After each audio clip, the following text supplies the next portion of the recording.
नमस्कार मित्रांनो, मी किशोर बोराटे.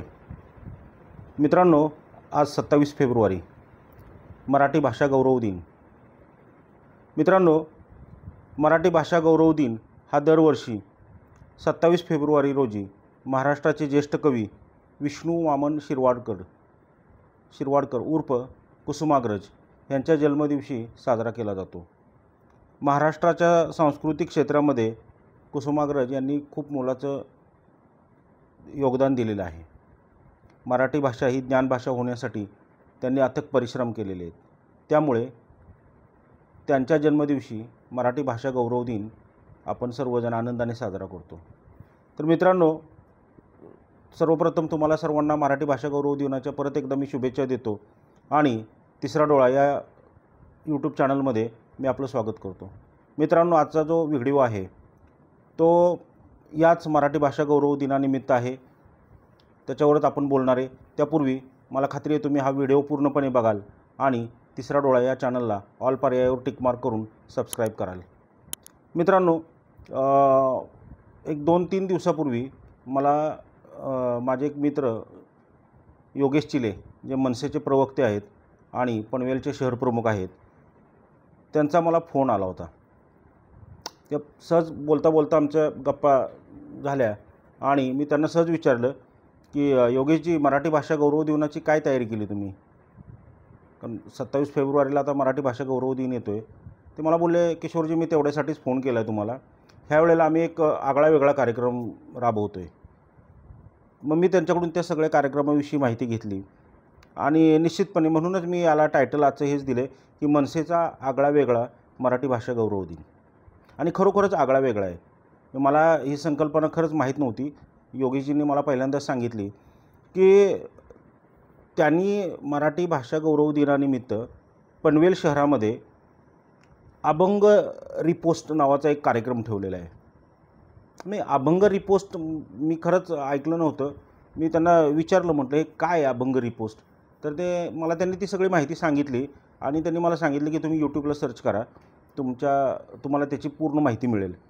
त्यानंतर मी ती यूट्यूबला सर्च केली आणि खरोखर इतका सुंदर कार्यक्रम येतो.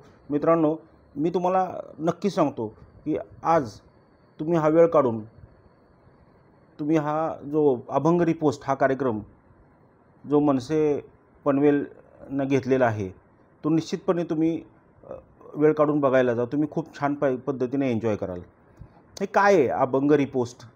तर याच्यामध्ये मी ज्या वेळेला माहिती घेतली तेव्हा मला एक लक्षात आलं की हे जुने जे अभंग आहेत, जे आपण पूर्वीपासून आपल्या आजोबाजींपासून किंवा वाडवडिलांच्यापासून जे ऐकत आलेलं आहे आपण, किंवा रेडिओवर म्हणा किंवा इतर ह्याच्यावर, ते अभंगच नवीन स्वरूपात थोडंसं त्याची मांडणी त्यांनी केलेली म्हणजे आधुनिक पद्धतीनं, की जे आत्ताच्या तरुणाईला भुरळ घालेल अशा पद्धतीनं थोडंसं ती मांडणी केलेली आहे. आणि तो ज्या वेळेला मी व्हिडिओ बघितला अभंग रिपोस्टचा, त्यावेळेला थोडंसं मला ते एक म्हणजे हरे रामा हरे कृष्णावाल्यांचं ते थोडंसं आठवलं. परंतु तो एक वेगळा विषय. परंतु ही जी अभंग रिपोस्ट आहे, हा जो कार्यक्रम जो बसवला आहे, ऑर्गनाईज केलेला आहे त्यांनी, तर तो अगदी म्हणजे आपल्या आध्यात्मिक संस्कृतीकडे, म्हणजे आपल्या जी तरुणाई आहे आत्ताची, जी इंटरनेटमध्ये सोशल मीडियामध्ये जास्त रस घेते, ह्या तरुणाईला आपल्या आध्यात्मिक संस्कृतीकडे आकर्षित करायला भाग पडेल किंवा वळायला भाग पडेल एवढी मला निश्चित खात्री झाली. याच्यामध्ये काय आहे की समजा आपण ते अभंग ऐकलेले असतात ना, चल ग सके पंढरीला, परत कशाला काशीला जातो, रूप पाहता लोचनी, विटू माझा लेकुरवाळा, परत असे सुंदर ते ध्यान उभे विटेवरी. तर ते अशा पद्धतीचे जे अभंग आहेत हेच त्यांनी थोडंसं मॉडिफाईड करून आकर्षक स्वरूपामध्ये मांडलेले आहेत. आणि काय होतं ना मित्रांनो, की आता बघा, लोकांच्यामध्ये वाचनाची आवड कमी झालेली आहे आणि म्हणजे वाचनाची पण आवड कमी झाली आणि एक म्हणजे बघायचं सुद्धा लोकांचा आता तेवढा स्टॅमिना नाही राहिला. म्हणजे एखादा जर व्हिडिओ त्यांनी चालू केला, पहिले 1-2-3 मिनटं बघतात आणि त्याच्यामध्ये त्यांना इंटरेस्ट वाटत गेला तर ते पुढं बघत राहतात, नाहीतर लगेच स्क्रोल करून पुढे निघून जातात. म्हणजे आत्ताची जी ही झाली आहे ना, ही एकदम एवढी म्हणजे फास्ट ही झालेली आहे. म्हणजे आता त्याच्यामध्ये काही एखाद्या व्हिडिओमध्ये नवीन जर काही त्यांना भेटलं जर काही इंटरेस्टिंग वाटलं पुढं बघावं ऐकावं तरच ते पूर्ण व्हिडिओ पाहिला जातो, नाहीतर थोडा बघून पुढे ते स्क्रोल केला जातो. आता बघा ना, एक उदाहरण सांगतो तुम्हाला इतिहासाबाबत. आता एक आम्ही होतो त्यावेळेला इतिहासामध्ये छत्रपती शिवाजी महाराजांचा, छत्रपती संभाजी महाराजांचा इतिहास आम्हाला शिकवला त्यावेळेला, त्यामुळे आम्हाला ते इतिहास माहिती झाला. आत्ताच्या पिढीमधला तो इतिहास पण माहिती नाही आहे.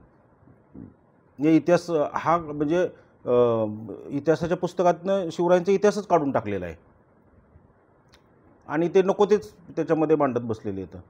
त्यामुळं इतिहाससुद्धा आता लोकांना माहिती, म्हणजे आत्ताच्या पिढीला बऱ्यापैकी म्हणजे मध्ये मी एक मागच्या पण कुठल्या तरी एका व्हिडिओमध्ये मी सांगितलं होतं, एक यूट्यूबर होता आणि तो छत्रपती शिवाजी महाराजांच्या वडिलांचे नाव काय हे विचारत सगळीकडे फिरत होता.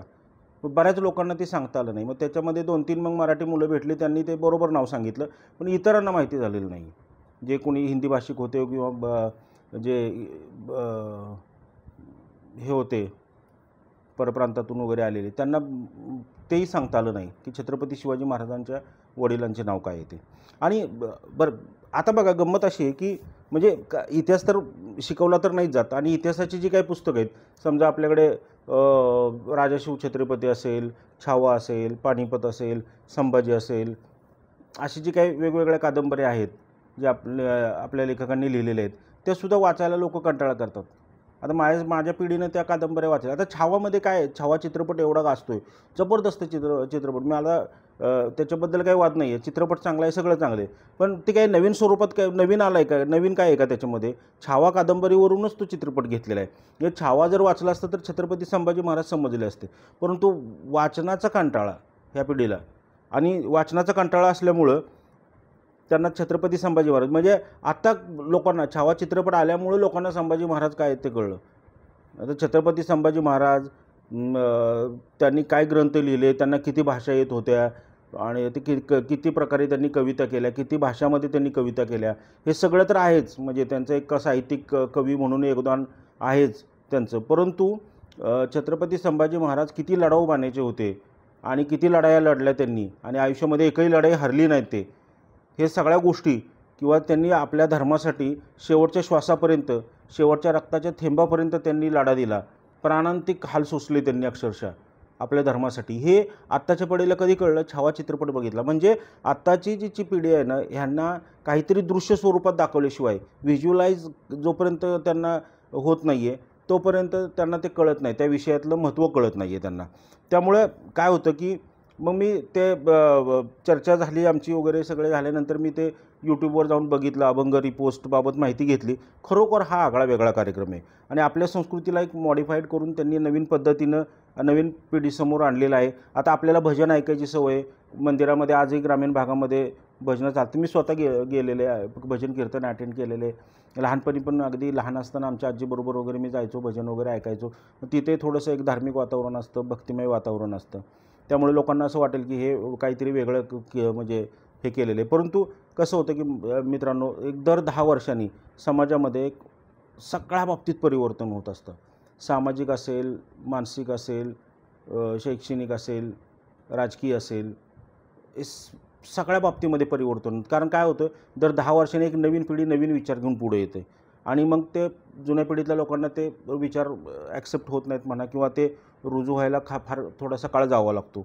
तर काही लोकांना ते अभंग रिपोस्टचे अभंग वगैरे ज्या पद्धतीने ते सादरीकरण केले ते ऐकलं नाही आवडणार, पण मला निश्चित खात्री आहे की तरुणाईला हे खूप चांगल्या पद्धतीने आवडतील. आणि विषय काय आहे की शेवटी आपली भाषा, आपली संस्कृती ही कुठल्या ना कुठल्या तरी माध्यमातून आत्ताच्या तरुणाई पुढं पोचणं गरजेचं आहे. कारण हीच तरुणाई पुढं ह्या भाषा समृद्ध करणारे, किंवा हे, कारण मराठीमध्ये आज आपलं बघा, मराठीमध्ये खूप चांगलं साहित्य आहे.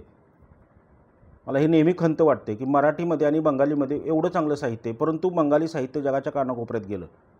ते फक्त बंगाली भाषेत पुरतं नाही राहिलं मर्यादित.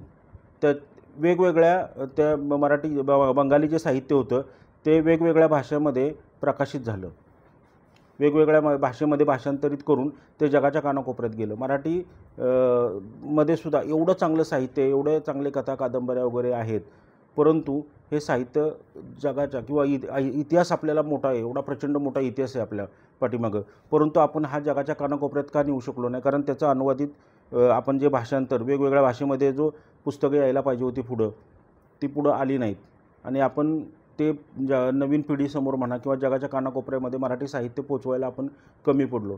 त्या मानानं हिंदी साहित्य म्हणा किंवा बंगाली साहित्य हे जगाच्या कानाकोपऱ्यात पोचलेलं आहे, जगाच्या कानाकोपऱ्यात. ती एक उदासीनता म्हणजे आहे, ते एक आपलं अपयश आहे. परंतु कुठेतरी एक नवीन पिढीला ह्या आपलं अभंग असतील, आपलं आध्यात्मिक जे मराठी भाषेचं जे एक आध्यात्मिक बैठक आहे ही कुठंतरी एक नवीन पिढीला माहिती पडेल अशी मला 100% खात्री वाटते. त्यामुळं आपण सर्वांनी वेळ काढून पनवेलमध्ये होत असलेला हा अभंग रिपोस्ट हा कार्यक्रम निश्चितपणे पहा. परत एकदा आपणा सर्वांना मराठी भाषा गौरव दिनाच्या खूप खूप शुभेच्छा. धन्यवाद मित्रांनो.